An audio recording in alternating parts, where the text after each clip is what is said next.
జనార్దన జనాన్ అర్ధయతీతి జనార్దన. జనార్దన ఇది ఒక మంచి గొప్ప నామం, మన కేశనామాల్లో వస్తుంది అన్నమాట. జనార్దన జనాన్ అర్ధయతీతి జనార్దన. జనాన్ నరకాదీన్ అర్ధయతి ఇది జనార్దన. తన్ను ఆశ్రయించినటువంటి భక్తులకు ధర్మ మార్గమునందు ఆచరించిన వారందరికీ వారి వారి సంస్కారానుసారముగా ధర్మ అర్థ కామ మోక్షాలను ప్రసాదించేవాడు అని ఒక అర్థం. భగవంతుణ్ణి ఆశ్రయించిన వారికి, ధర్మాన్ని ఆచరించిన వారికి వారి వారి సంస్కారాలను అనుసరించి ధర్మార్థ కామ మోక్షాలని కలిగించేవాడు. చూడండి, ధర్మం, అర్థం, కామం, మోక్షం. ధర్మం, ఎంత ధర్మాన్ని వాళ్ళకి కావాలో అది ప్రసాదిస్తాడు. అట్లాగే అర్థం అంటే ధనం, ధాన్యం, ఇది ఎంత అవసరమో అంత ప్రసాదిస్తాడు. ధర్మ అర్థ కామం, ఎంత కోరిక, ఏ కోరిక నీకు కావాలి, ఏ కోరిక వల్ల నీ జీవితం బాగుపడుతుంది అని ఆలోచించి నీకు అటువంటి శుభ కోరికలు నీకు నెరవేరుస్తూ ఉంటుంటాడు. మోక్షం ఇది లాస్ట్దనమాట. ఇక వీటన్నిటినీ దాటి దివ్యమైనటువంటిది మోక్షం. అటువంటి మోక్షాన్నే ప్రసాదిస్తాడట. ఎప్పుడు తను ఆశ్రయించినప్పుడు, ఆ భగవద్ ధర్మాన్ని ఆచరించినప్పుడట. అందుకే అట్లాగా కాకుండా శాస్త్ర విరుద్ధంగా ఆచరించి శాస్త్ర విరుద్ధంగా నడుచుచున్న వారికి, దుర్మార్గులకు దుఃఖాన్ని కలిగించి శిక్షిస్తాడు. అందుకే ఇందులో ఉన్నటువంటి పదంలో ఉన్నటువంటి ఆ నామంలో ఉన్నటువంటి గొప్పతనం చూడండి. దుర్మార్గులను శిక్షించి సన్మార్గులను రక్షిస్తాడు. సన్మార్గులు ఆశ్రయిస్తారు, దుర్మార్గులు దూరంగా ఉంటారు. చూడండి, దైవ కార్యాలంటే కొంతమంది విముఖత కలిగి ఉంటారు, నచ్చరు, వాళ్ళకి ఇష్టం ఉండదు, సంతుష్టి ఉండదు. వాళ్ళు ఈ యొక్క ప్రాపంచకంలోనే తిరుగుతూ ప్రపంచంలో ఉన్నటువంటి సుఖాలనే పొందుతూ ఇదే గొప్పదని వీటి ఎందే నిమగ్నమైపోయి ఉంటారు. ఆ భగవంతుడంటే వారికి ఏమీ పట్టదు, భగవద్ ధర్మం అంటే పట్టదు, అట్లా భగవద్తో చెప్పినటువంటి శాస్త్రాలంటే పట్టవు, ఇక దాన ధర్మాలంటే అసలే పట్టవు. కేవలం ఒక మూఢత్వంగా జీవిస్తూ ఉంటుంటారు. ఆ జీవనం వ్యర్థమని అన్నాడు ఎవరు? భగవంతుడు భగవద్గీతలో. ఏవం ప్రవర్తితం చక్రం నానువర్తయతి హయః అఘాయు ఇంద్రియారామః మోఘం పార్థ సజీవతి. ఇంద్రియ విషయాల్లో తిరిగేవాడు, వ్యర్థమైన జీవితాన్ని గడిపేవాడు, వ్యర్థమైనటువంటి ఆలోచనలు కలిగేవాడు, వాడు వ్యర్థుడు, వాడు పాపి అని భగవంతుడు స్వయంగా భగవద్గీతలో చెప్పుకొచ్చాడు. అందుకు కాబట్టి జనార్దను ఆశ్రయించు. జనాన్ని ఆశ్రయించడం కాదు, లోకాన్ని ఆశ్రయించడం కాదు. ఈ లోకం ఎవరి చేతైతే సృష్టించబడిందో ఆ సృష్టికర్త అయినటువంటి ఆ జనార్దను ఆశ్రయిస్తే నీ లోపల ఉన్నటువంటి ఆ దుష్టత్వం అంతా నశింపజేసి నీకు ధర్మ అర్థ కామ మోక్షాన్ని ప్రసాదించినటువంటి ఆ భగవంతుడే నీ స్వయంగా నీకు నీ ఇంటికి, నీ వంటికి, నీ లోపల ఆయన ఎలవేల్పై ఉంటాడు. తర్వాత వేదాయ నమః. వేద వితు అను ధాతువు నుండి వేద అని శబ్దం కలిగినది. విద్ధాతు అనమాట. విద్ధాతు అంటే తెలుసుకొనుట. వేదం అంటే ఏమిటి? తెలుసుకొనుట. వేద అనే శబ్దం కలిగినందున వేద అంటే జ్ఞాన భాండాగారం. వేదం అంటే ఏమిటి? జ్ఞాన భాండాగారం. యోగో జ్ఞానం తథా అసాంఖ్యం విద్యా శిల్పాది కర్మ చ వేద శాస్త్రాణి విజ్ఞానం ఏతత్సర్వం జనార్దన. చూడండి, ఉత్తరపీఠికలో చెప్పబడుతుంది ఏమని? యోగో జ్ఞానం తథా అసాంఖ్యం. యోగము, జ్ఞానము. జ్ఞానం అంటే ఆత్మానాత్మ విచారణ, పటిష్టమైనటువంటి జ్ఞానం. యోగం అంటే ఏమిటి? జీవబ్రహ్మైక్యం అనమాట. జీవుణ్ణి బ్రహ్మాన్ని కలిపేది యోగం అంటే. వస్తు సంయోగ యోగ, రెండు వస్తువులతోని సంయోగమే యోగం అంటే. అట్లాగే మనం ఏవైతే ఆసనాలు వేస్తుంటామో, ప్రాణాయామము, ప్రత్యాహారము, ధ్యానము, ధారణ అని అష్టాంగ యోగం పతంజలి చెప్పినట్టుగా అవన్నీ ఎవడైతే ఆచరిస్తుంటాడో అటువంటి యోగం. ఆ యోగం ద్వారా గొప్ప మన శరీరానికి ఒక గొప్ప ఆరోగ్యం కలుగుతుంది. అందుకే ప్రతిరోజు కూడా ప్రాణాయామం చేయాలి. ప్రాణాయామం అంటే అందరూ చేయలేరు, దానికే లఘు ప్రాణాయామం చేయాలి. దాన్ని నాడీశుద్ధి అంటారు, దాన్ని అనులోమం విలోమం అంటారు. ఒక ముక్కుతోని, కుడి ముక్కుతోని గాలి తీసుకోవాలి, పూరించాలి, ఎడమ ముక్కుతో వదలాలి. మళ్ళీ ఎడమ ముక్కుతోని గాలిని తీసుకొని కుడి ముక్కుతోని వదలాలి. దీన్ని నాడీశుద్ధి లేదా లఘు ప్రాణాయామం అంటారు, లేదా అనులోమం విలోమం అని అంటారు. ఈ విధంగా మనం ఈ ప్రాణాయామం చేయటం వల్ల నాడులు శుద్ధి అవుతాయి. హృదయం నుండి కంఠం వరక, శిరస్సు వరక నాడులు శుద్ధి అవుతాయి. మనస్సు ఏకాగ్రత చెందుతుంది. అందుకే ప్రతి ఒక్కరూ ఇది చేయడానికి సులభమైనది. గాలిని పట్టకూడదు, గాలిని బంధించరాదు. గాలిని తీసుకోవడం వదలడం, నెమ్మదిగా తీసుకోవాలా, నెమ్మదిగా వదలాలి. ఆ భగవంతుని స్మరిస్తూ తీసుకోవాలా. మళ్ళీ లోపలున్న దుఃఖాలు, పాపాలు, చెడు సంస్కారాలన్నీ పోయేటట్టుగా వదలాలి. లేదా దైవీభావంతో కలిగి తీసుకోవాలా, దైవీభావంతోనే వదలాలి. మీకు ఎలా నచ్చితే ఆ విధంగా మీకు సులభమైన పద్ధతిలో మీరు చేసుకోవాలి. చక్కగా కూర్చోవాలి, తిన్నగా కూర్చొని, వంకర టెంకగా కూర్చోకుండా తిన్నగా కూర్చొని గాలిని పీల్చాలి. అప్పుడు అది ఏమైపోతుంది? యోగం అవుతుంది. యోగం అది మీరు ఎట్టంటట్టు చేస్తే రోగంగా మారుతుంది.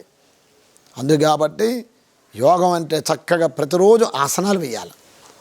యోగాసనాలు చేసుకున్నట్టయితే శరీరం సుష్ఠుత, పుష్టి, ఖండ పుష్టి, దేహ పుష్టి కలుగుతుంది. ప్రతిరోజు ఆసనాలు వేయాలి.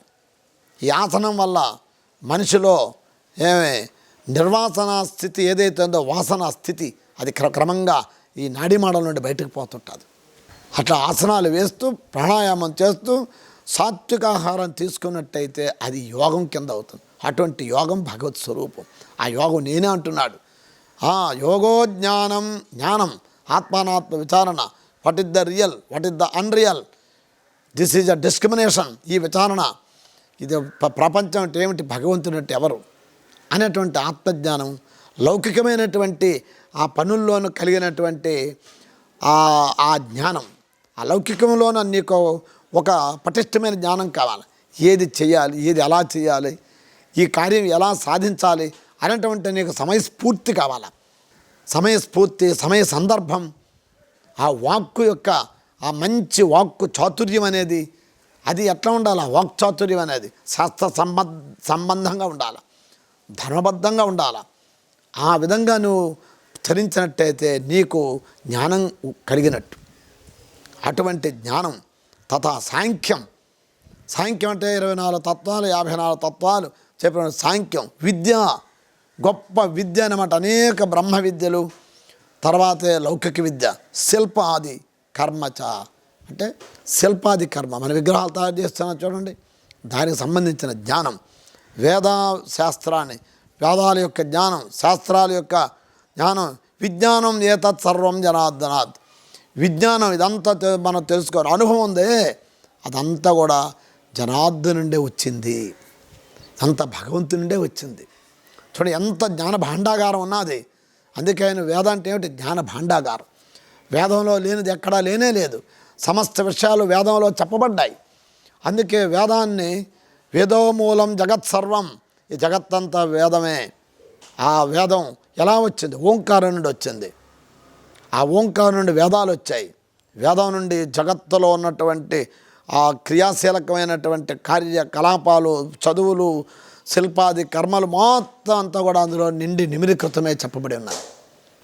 చుగ్రోహ భుగ్గమస్విన అనే మంత్రంతో ఎస్టీడీ కనుక్కున్నారు ఆ రోజుల్లో. ఈరోజు మనం ఫోన్ మాట్లాడుతున్నాం కదా, ప్రతి ఒక్కటి స్టీమర్లు కానీ, బంగారం కానీ, మరి ఓడలు కానీ, మరి యుద్ధ ఆయుధాలు కానీ, ఇప్పుడు తయారు చేస్తున్నటువంటి రకరకాలైన వెపన్స్, ఇవన్నీ కూడా ఎక్కడుంది? ఈ విద్య వేదాల్లో ఉన్నది.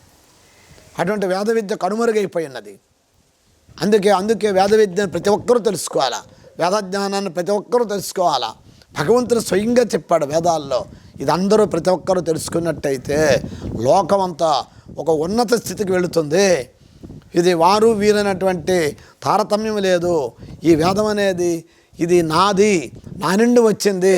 ఇమాం వాణీం బ్రాహ్మణ క్షత్రియ వైశ్య శూద్ర దాస దాసీనాం అని చెప్పాడన్నమాట భగవంతుడు. ఈ వాణి, ఈ నా వాణి అంటే నా వేదం, ఇది సమస్త జనులు దీన్ని పఠించవచ్చు, దీని అర్థాన్ని తెలుసుకోవచ్చు. ఎవరెవరు మరి జ్ఞానాన్ని పొందాలనుకొని జిజ్ఞాస ఉత్సాహత ఉన్నదో అందరూ తెలుసుకోవచ్చు. ఆ జిజ్ఞాస లేని వాళ్ళు జిజ్ఞాసను కల్పించుకొని దాంట్లో శ్రద్ధాభక్తులు పెంచుకొని వాళ్ళు కూడా దీన్ని తెలుసుకొని చదవచ్చు. దీంట్లో ఎటువంటి ఇదేమీ లేదు. భగవంతుడు అందరివాడు, భగవంతుని సొత్తు అందరిది, అది ఒక్కరిది కాదు. భగవంతుడు అట్లా ఒక్కరివాడైనట్టయితే ఈ లోకం మరి విభిన్న స్థితిలో ఉండిపోతుంది. అందుకు కాబట్టి భగవంతుడు ఒక్కడే, అందరికీ సమానుడే. ఆయన నుండి ఏదైతే వచ్చిందో అదంతా మానవులందరికీ సమానమైన హక్కు కలిగి ఉన్నారు. అది తెలుసుకోలేక అజ్ఞానంతోనే నేను చదువుకోవచ్చా, నేను తెలుసుకోవచ్చా, నేను అజ్ఞానిని, నేను కడజాతి వాడిని, నేను ఫలాని శూద్రును, నేను ఫలానిది అని అనుకుంటూ నీవు నీ యొక్క గొప్పతనాన్ని నీవే దిగదార్చుకుంటున్నావు. చూడండి, భగవంతుడు ఎక్కడా చెప్పలేదు. వేదాల్లోని కానీ, అట్లాగే ఉపనిషత్తుల్లోని కానీ, అట్లాగే స్మృతుల్లో కానీ ఎక్కడా చెప్పలే. ప్రతి ఒక్కరూ నా సంతానం, నా సంతానానికి నా సంపదంతా వారికి హక్కే అని భగవంతుడు మహర్షులు ఎలుగెత్తి చాటారు. ఆ జ్ఞానాన్ని మనం తెలుసుకోలేకపోతున్నాం. మనం ఎప్పుడైతే తెలుసుకోవడానికి ముందుకు వెళతామో మనకు తెలిపేవారు కూడా వాళ్ళు ముందుకు వస్తారు. మనం ఎంతవరకు వెనకబడి ఉంటామో వాళ్ళు కూడా అంతంతవరకే వెనకనే ఉంచుతారు. చూడండి, బాగా గమనించండి. మనం తెలుసుకోవడానికి ముందు వెళితే ఆ తెలిసేవాడే మన దగ్గరికి వస్తాడు. ఇప్పుడు చూడండి, మనం పూర్వం మన దేశం ఎంత వెనకబడి ఉన్నది. మనం తెలుసుకొని ముందుకు వెళ్ళిపోతుంటుంటే మనకు తెలిపేవాళ్ళు కూడా మనకు తెలుపుతున్నారు, శాస్త్రజ్ఞులు కానీ.